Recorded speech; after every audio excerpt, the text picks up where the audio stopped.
On February 24th, 1815, the merchant ship Pharaon returns to the port of Marseille. Aboard is Edmund Dantes, an accomplished young mate poised to take command as captain and marry his betrothed Mercedes. Dantes is 19, tall, slim, and striking. Watching him are two rivals. Danglars, the ship's supercargo, or as purser and business manager, is 25 with an unprepossessing face and a bitter resentment of Dantes's rapid promotion. Fernand, a gloomy and pale fisherman, harbors deep jealousy over Dantes's impending marriage. To eliminate their mutual obstacle, Danglars and Fernand draft a forged letter. They accuse Dantes of being a Bonapartist agent, specifically citing a package he carried from the exiled Napoleon at Elba. The case lands before Deputy Procurer Monsieur de Villefort. Villefort discovers the treasonous letter actually implicates his own father, a known Bonapartist.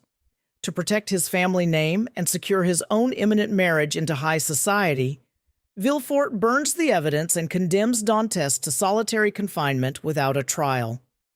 Professional envy and political self-preservation successfully align. A young man's freedom, career, and future are erased to shield the ambitions of three men.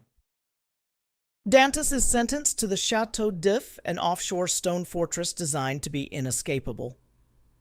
Over 14 years of isolation, he forms a secret alliance with an elderly prisoner, Abbé Faria, who educates Dantes in science, languages, and history, and bequeaths him the location of a massive hidden treasure. When Faria dies of a fatal seizure, Dantes executes a desperate plan. He drags Faria's body into his own cell, sews himself into the burial sack, and waits. Guards carry the heavy canvas to the cliffs and throw it into the sea. Dantes cuts himself free underwater and swims to safety. He locates the promised fortune on the island of Monte Cristo. Before turning to his enemies, Dantes repays his debts. He anonymously delivers a red silk purse containing 287,000 francs and a massive diamond to his former employer, Monsieur Morel, saving the man from imminent bankruptcy and suicide. With his loyalties addressed, Dantes spends nearly a decade traveling and consolidating his vast resources. By 1838, he arrives in Paris operating over a new identity, the fabulously wealthy Count of Monte Cristo. The trusting sailor from Marseilles is gone.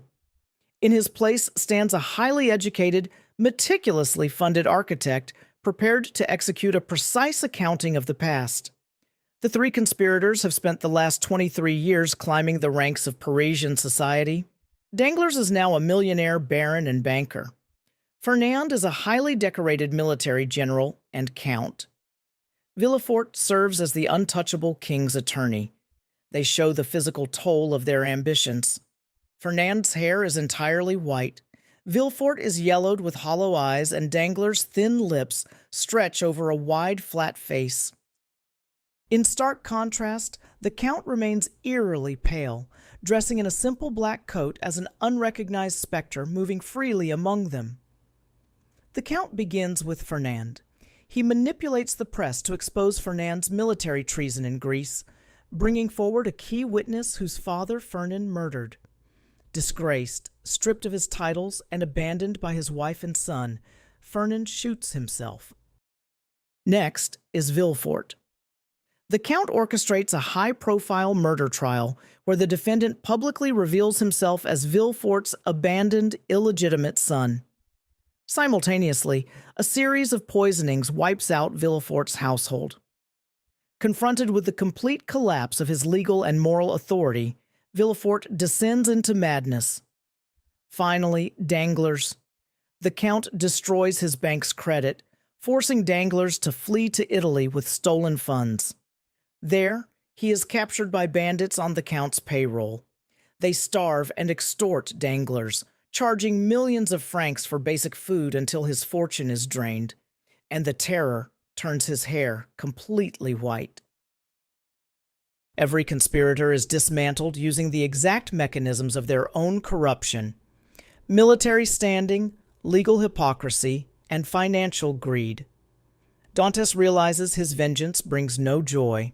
He bequeaths a portion of his massive fortune to the young lovers Valentine and Maximilian. With the ledger balanced, the Count of Monte Cristo departs Paris with an ally, leaving the ruins of the betrayers behind. The story concludes with the lesson that all human wisdom is contained within two words: wait and hope.